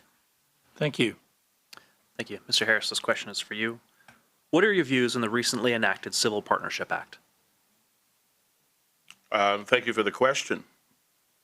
The Civil Partnership Act, or the Domestic Partnership Law, as it was called in the Legislative Assembly when it was debated and exists today, is about the rule of law. It's about the incompatibility a court of law in the Cayman Islands found with the Bill of Rights and the existing government laws. It's a particular subject, certainly one that I believe cost me support from a number of persons. But it represents the question, as I stated on the floor of the Legislative Assembly, that this is about the rule of law, and we are a country that respects law and order. A court told us we were incompatible. What were we to do? Ignore their wishes and say, no, we disagree with you? That is not good governance. Being elected to office means exercising good judgment and demonstrating leadership, particularly in difficult scenarios. The Bill of Rights, the Domestic Partnership Bill was simply about ensuring that every sector, particularly those either of same-sex orientation or those of heterosexual orientation, have an opportunity to have access to the same rights as otherwise married couples do.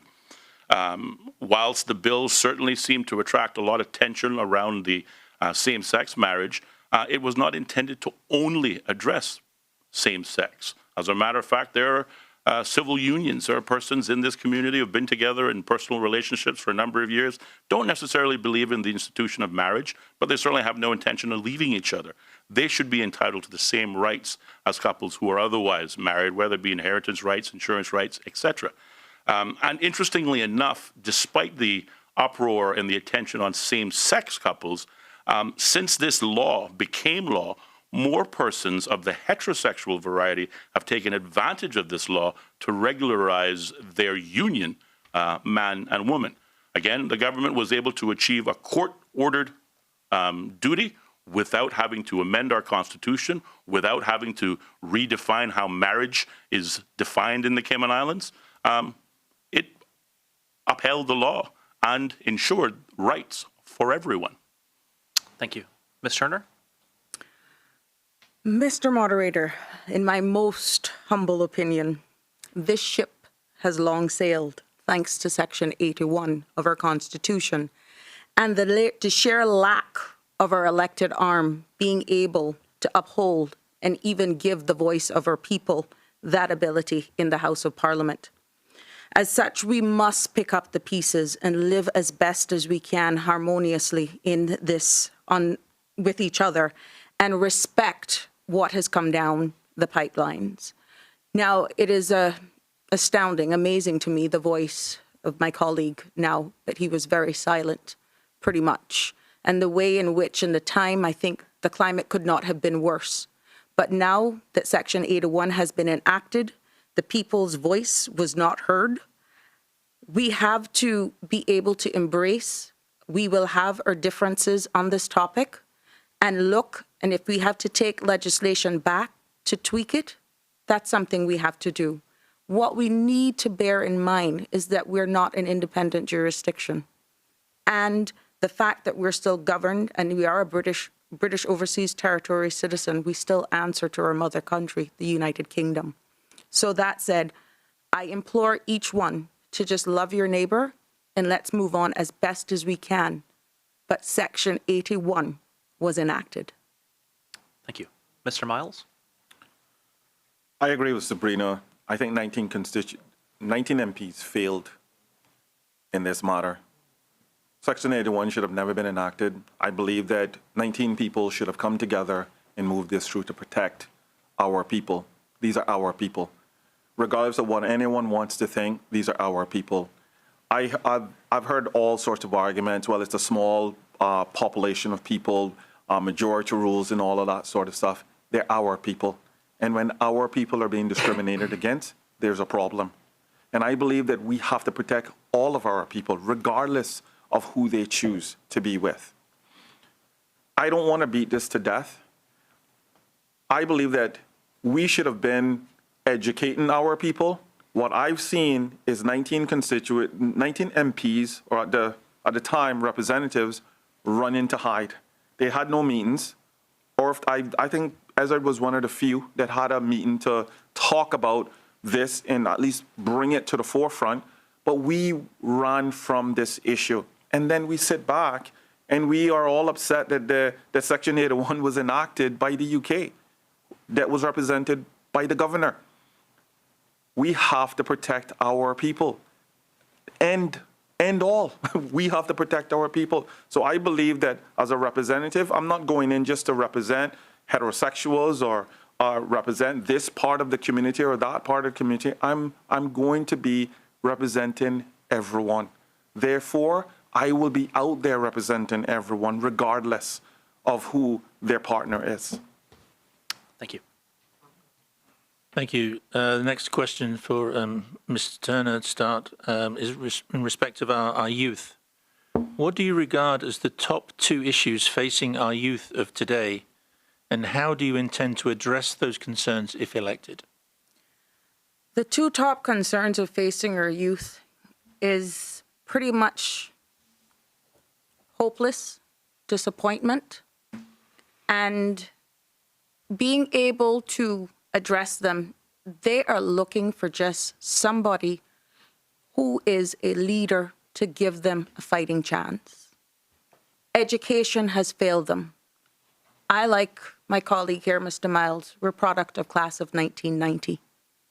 And we say that these children are entitled. I repeat here tonight. We were taught to go to school, get a good education, come out, start a family, and that's what we did. Our parents did the best that they could do with what little they had at their resources, and I thank them for what they have instilled in me. But in all honesty, in moving our young people forward, we have to give them a fighting chance. We need to have the difficult conversations that I messed up. I own it. Where I was eager and was able to go out at age 18 and get a job from 13, we have to just hold them together a little bit more. And this is where communities and NGOs can play a part in that. Right now, they are fearful. They are panicking because of not being able to get a secure job. Hopes of being able to own a home. They're not seeing it because of lack of education. They're seeing what struggles their parents continue to go through, and they are confused, and so are many parents. If and once the people make me their representative of Prospect, I will be their hand and foot, not only for the youth, but also their parents, because we do have a lot of young parents out there who are also searching for a leader and proper direction. But we have to do this together. Thank you. Mr. Miles.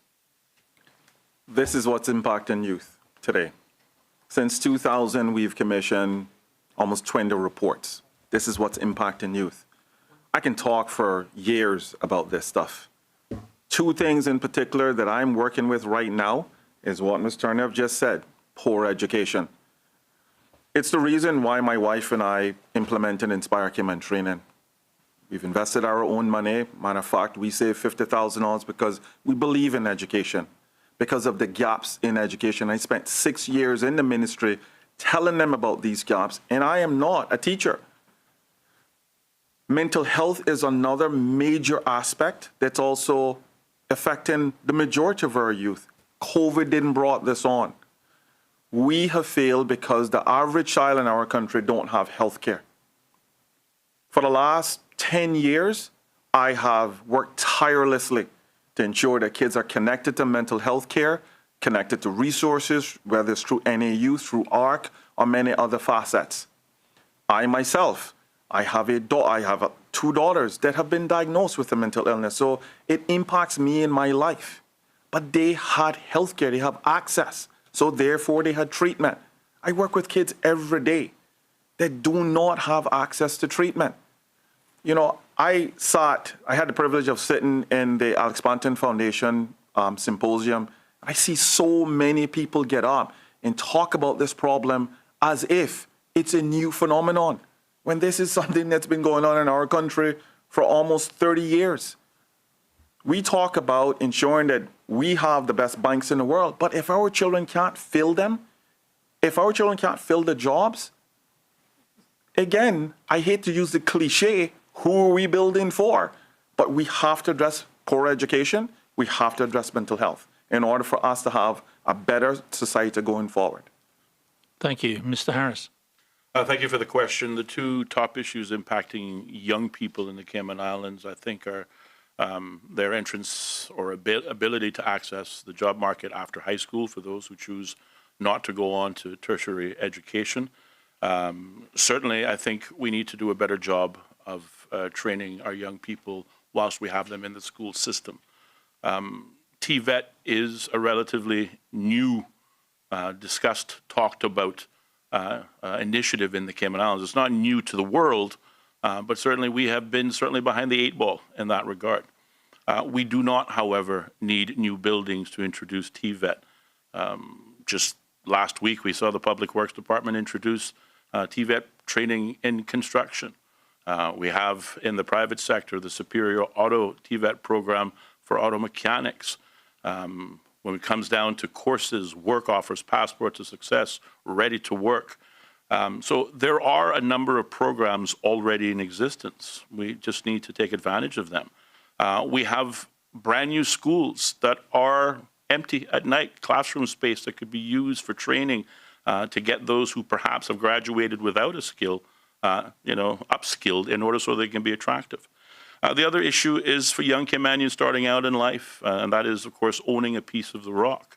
Whilst we're seeing a number of new developments go up, I think on Linford Pearson Highway alone, we're seeing a number of developments affordable for an apartment or a condo, but not so affordable for raw land. We have to look at that. I think raw land real estate prices are artificial. There is no rhyme or reason to them, but they are restrictive to Caymanians wanting to own a piece of the rock. And this is areas that, we have to do more on. It's more than just affordable housing, but access to the Cayman dream that we have to improve on. Thank you. Thank you. This question start with Mr. Miles. Many candidates in this year's election have identified themselves as independent. If elected, would you be prepared to join a coalition, group, or a party? If yes, which of the declared political groupings would you be willing to align yourself? Great question. I've been looking at everyone, and I'm sure that everyone's been looking at me. I am all about outcomes. I'm not about rhetoric. And I think coalitions is great to form the government. 99% of the things that I have done has been done by the people of this country. So the partnership that I'm going to develop right now is in Prospect. With the 1,400 or the I would say 2,000 citizens of Prospect, that's the coalition that I want to start with first. I think as we develop a government over the next 2 months or so, I think we're going to get loads of opportunities to see really what people want to do and how they want to do that. But I believe right now what I have seen is a lot of folks talking about a lot of things, and they have no clue how they're going to accomplish those things. So currently, I'm just looking to see how and where I fit into those plans. Okay, thank you. Mr. Harris? I certainly think coalitions absolutely work, and we have the evidence of the existing administration, the coalition government of national unity. It proves that independents and independent candidates certainly do have a lot to offer, but also that they have a willingness to work with other people.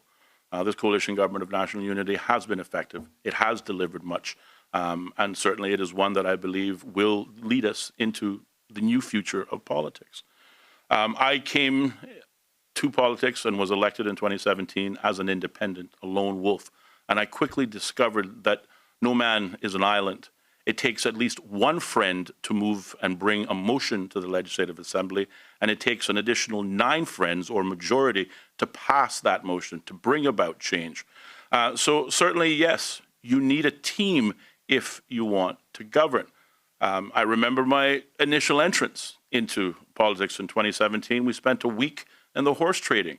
The independents are great, but from a position of fact, you put 12 independents in the room, you have 12 independent agendas.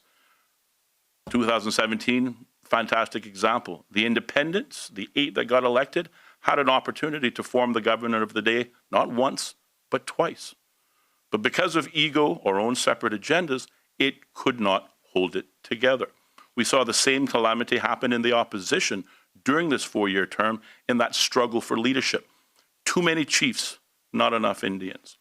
In 2021, I stand for re-election in Prospect, again as an independent, but an independent member of the alliance, in this case, the Progressive-led alliance, the only team to present a full slate of candidates, full transparency to the voters, saying, you will know who our leaders will be, you'll know who our ministers will be, you will know who our backbenchers will be. So on April 14th, a vote for Austin Harris should also mean a vote for the Progressive-led alliance, who I will work with if elected.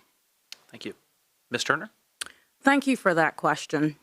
As a newcomer to the political arena, and I am authentically, originally an independent, understanding everything my colleague has just said, I am being fried in his fat because I now have to redefine the true meaning of an independent when it comes to the political arena. When you are an independent, you represent everyone, and it gives you free ability to be clearly heard when you're actually elected. His voice has not been heard. The voice of the people has not been heard. Now, I am totally about working with any group of persons once the people's voice have been spoken and we know what the players are, either on the night of the 14th or the 15th. Once our agendas align, but that is not without consulting the core group of who will have made me the successor of Prospect. I am all about open and being transparent. And going in, we all know that we have seen not being a part of a government, what it cannot do for you if you're not a part of the government. You have to fight that much more. Working with like-minded sets of people in order for structure is key. And yes, we understand that this would be the second time for single-member constituency. The fact of egos is not what I bring to the table. I come with a different perspective as a female, and I am willing and able to work on even footing with my male counterparts in order to take this country forward without the loss of the people's voice to which and whom they have elected to represent them. I will be not one of the status quo, but I will be a catalyst of change in making it forward, showing that I'm able to work with any government, setting personalities and egos aside and push our country and its people forward so that we're no longer falling below the poverty line and everyone benefits from the economic miracle. Thank you. Thank you. Mr. Harris, we'll address this next question to yourself in the area of environment. What do you regard as the highest risk to the Cayman Islands' natural environment, and what measures would you recommend to address this risk? Without a doubt, the Georgetown landfill continues to be the single greatest risk to the natural environment. I am delighted to say, though, that, as I stated earlier on, the Minister of Environment has made significant strides in this area under the current administration, so much so that we, after much trial and error, much promises and failed deliveries, have been able to sign the contract for the remediation, the capping and remediation of the Georgetown landfill. I think to achieve in that endeavor would be a mammoth accomplishment for the people of the Cayman Islands and certainly the environment. We need only be reminded of the landfill fires to see really what threat that landfill proves to the people of the Cayman Islands, not just those who live in Georgetown. The threat of fire destroys, but we don't need the fire to hurt you. The smoke itself can kill you. That smoke is being toxic. You look at the landfill today, it looks much better. We have, I think, toxin tubing, or what do they call it? They're venting the landfill to see whether or not the methane can be used for waste to energy. I believe the capping and remediation of the landfill will be a major strike in improving the natural environment. I believe the government's move towards that remediation is strong. I believe a move towards using the landfill waste to energy will also produce lower costs of living, lower utility bills. But again, the landfill didn't grow to mammoth proportions overnight. The solution will take time, but after much effort, certainly the previous administration, again, added by efforts of this administration, we are on the way to improving that monstrosity, and I think that's a good news. Thank you. Ms. Turner. Measures that I would recommend is more education. Definitely, we have heard the cry of those to try and put away and decrease our use of single-use plastics. More education, more PR on this is required. Collaborating with the DEH in our works within the community, we try to go out and speak to as much people as possible, creating an awareness with using that and enhancing our recycling programs. We have even volunteered to be a pilot when it comes to assisting with that in the use of single-use plastics that could lessen our carbon footprint. When you look at the overdevelopment and all of the land that is being used for construction, that is something that we also need to take into consideration because we don't have proper enforcement of laws.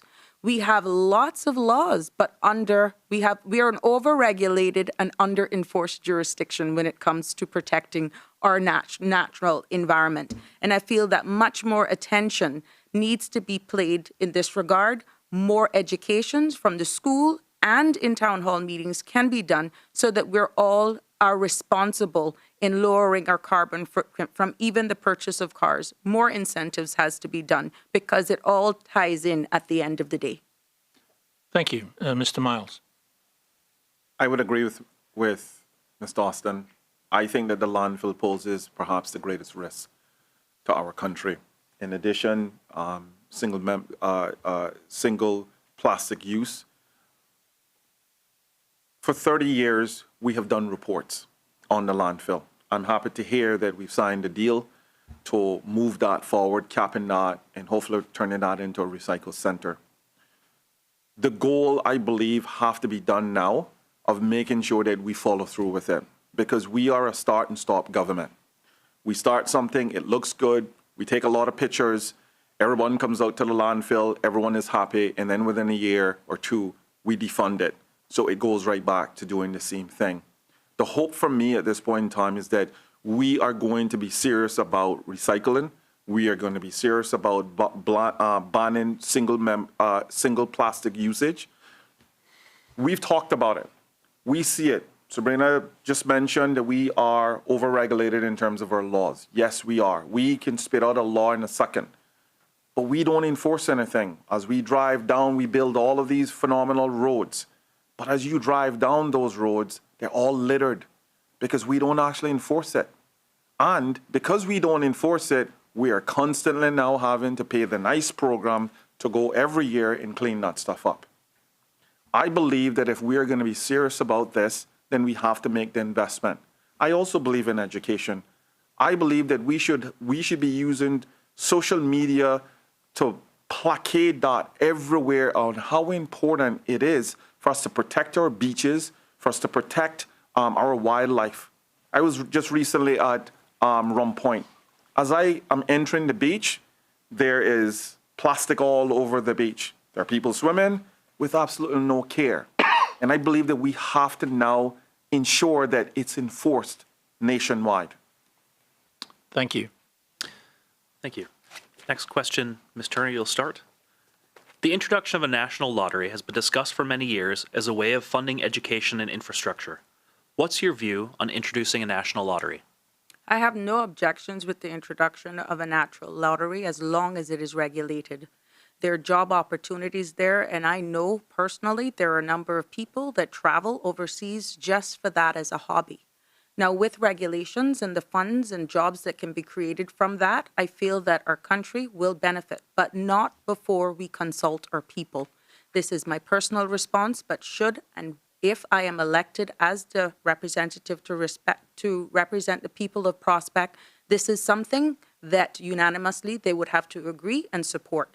But my personal view, it is something that we're talking about looking at other industries. This is something that could actually bring some monies to our country's coffers, that is spin-off effect, a trickle-down effect where education is concerned, job opportunities. It could just make us another destined place in the region for persons to come and visit our shores. Thank you. Mr. Miles? I agree with Sabrina. Listen, we've We know it's happening in our country. Millions of dollars are flowing through here illegally. So we know. I have friends, family members that are dabbling in lottery. Why not us regulate it? Why not us ensure that we protect our people, because ultimately we don't want people to get hooked and all of a sudden they're now being fed through NAU. But I believe that it can be a huge job creator, and it could fund things like education, developing or protecting our environment. I also believe that the funds derived from the National Lottery should be going to training. We've been talking about skill training forever. As long as I've been alive, we've been talking about skill training. Mr. Austin touched on it earlier on about the Public Works program and the Superior Auto program. Let me make sure that people have a clear understanding of this. What government has also done with those programs is that it is optics. They're not licensed programs. My program, Cayman Career Academy, are the two only licensed programs that have gone through government. But why don't we actually license them? Why don't we expand them? Why does it have to be limited to kids coming out of SIFAC? Why not expand them? Why not put a program through this national lottery at all of our schools? He's right. We have schools sitting empty in the evenings. Why can't we use the national lottery to fund that?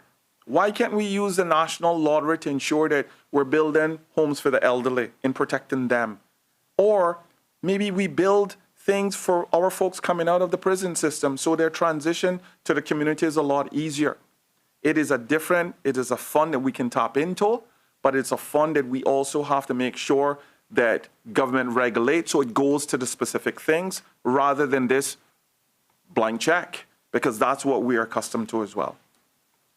Thank you. Mr. Harris? Thank you for the question, and I certainly would have to concur on this question with both of my opponents and colleagues to my right. Ms. Turner, Mr. Miles are absolutely correct. We have the numbers game in Cayman, had it for years. That money is going overseas whilst our people participate. The lottery is a good idea. It is an out-of-the-box idea. I agree it needs to be properly regulated, but it is absolutely a job creator, and we should absolutely get on with it. We can use the proceeds for education. We can use the proceeds for job training. Again, in this environment of COVID recovery, we're going to need all the assistance we can get. Government can't pay for everything out of the taxpayer's purse. And I think the lottery represents a viable way of attracting new resources that will benefit the country. Infrastructure, certainly, again, listen, I have done the costing of what it's going to cost Prospect and Capital Works to introduce proper drainage. It is going to be an expensive endeavor. This national lottery and the proceeds derived from it could go a long way to improving community development at all levels, removing poverty, removing overgrown areas, cleaning up the community, making us feel proud to live in the neighborhoods that we once grew up in. So yes, I agree wholeheartedly that the lottery represents a great idea, an innovative idea, and with the proper regulation, excellent job creator, and we should just get on with it. Thank you. Well, I'd like to thank the candidates. 16 questions. We got through them. I'll tell you that. Well done. So now what we're going to do is take a short commercial break, and when we return, we'll have closing comments from each of the candidates for Prospect. Please stay with us. Behind everything we do is a promise. Better. Better because we care, because we all have a common goal: to be better at cooking, to be better at eating right and taking care of ourselves, to live in a better community, to just feel better. Today and tomorrow and the next day. Do it for you. Do it for them. Do it to prove something to yourself. Do it to carry on a family recipe. Or just because. But when you aim for the stars, better just works. We're Fosters. And we're better. Because of you, because of them, because of this place. And because we care.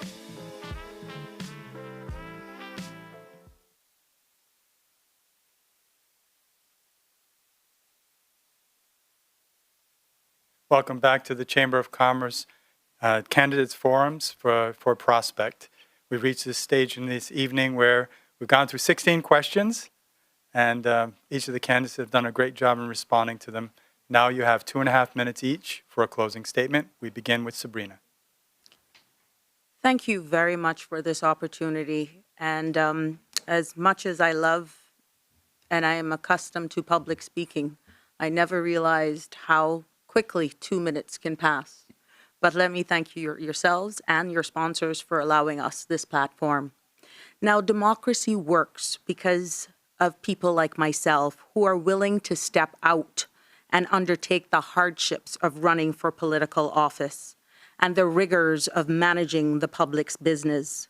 Most importantly, what I want people to remember here this evening is that I am responding to a resounding appeal for more female representation, and I am hoping that as such, that my desire to continue in my representing the people of the Prospect and the Greater Cayman Islands will be heard by you coming out on Wednesday, April 14th, and making me your choice as your elected representative and the first female elected person for the electoral district of Prospect. I give you my word that I will not let you down. I will walk with you hand in hand, side by side, as we address local, national, and international issues. For far too long, you have been fooled by broken promises that has become voiceless. You have been fooled with gifts and pretty parties. I am not in this race to give you a hand out. I am in this race to give us a hand up and lead us into a future that we can all be proud to say that we're Caymanians under the leadership of more females who are putting themselves in the political arena. I appeal to you to not make the popularity fool you and not come out and make your voice be heard. Your vote has value. Do not devalue your vote and not come out and let your voice heard. Do not devalue your vote for any handouts. I am here to give you a hand up. You have invested in me by trusting me to be your leader as a civil person in the community.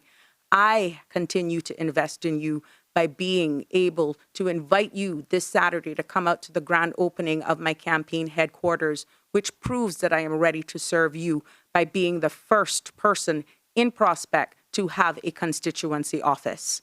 Thank you for this opportunity. Michael Miles. I would like to thank the Chamber for providing me the opportunity to come here tonight and lay out what I believe is the way forward. I'm a fighter. From the moment I was born, I'm a fighter. I was raised to be an individual who delivers on promises. I talk very little. I do a lot more. Let me give you some statistics on where I'm at. When this country needed a national after-school program, I put one in place because I got out there, I raised the money, and I did it. When this country needed, for 30 years, we've been talking about training programs, I did it because the need was there.